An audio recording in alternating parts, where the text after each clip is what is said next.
ലക്ഷ്മി നാരായണന്റെ വംശാവലിയുടെ കുടുംബ സദസ്സാണ് നടന്നുകൊണ്ടിരിക്കുന്നത്. ഇപ്പൊ ലോകത്ത് നടക്കുന്നില്ലേ കുറെ കുടുംബ സംഗമങ്ങൾ, അതുപോലെ ഇവിടെ കുടുംബ സംഗമം നടക്കുക. ഏത് കുടുംബ സംഗമം?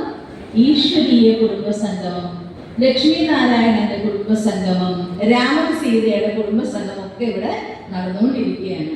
तो यहाँ बैठे हो, समझते हो सत बाबा जिसको शिव कहा जाता उनके संग में बैठे हैं. സത്യമായ ബാബ ആരെയാണോ ശിവൻ എന്ന് പറയുന്നത് അവരുടെ സംഘത്തിലാണ് നമ്മൾ ഇരിക്കുന്നത്. പുരാണങ്ങൾ കേട്ടിട്ടുണ്ടാവുന്നത് ജ്ഞാനസഭ. ശിവന്റെ ജ്ഞാനസഭയില് ദേവന്മാർക്ക് പോലും അങ്ങനെ പോയിരിക്കാൻ പറ്റില്ലായിരുന്നു തോന്നുന്നു. അവിടെ പോയിരിക്കണമെങ്കിൽ സപ്തർഷികള് അല്ലെങ്കിൽ തെരഞ്ഞെടുക്കപ്പെട്ട ദേവഗണങ്ങൾക്ക് മാത്രം ഇരിക്കാൻ സാധിക്കുന്ന സഭയായിരുന്നു ശിവന്റെ ജ്ഞാനസഭ. ഇപ്പൊ എന്താ നടന്നുകൊണ്ടിരിക്കുന്നത്? ശിവന്റെ ജ്ഞാനസഭ. അപ്പൊ നമ്മളൊക്കെ ആരാണ്?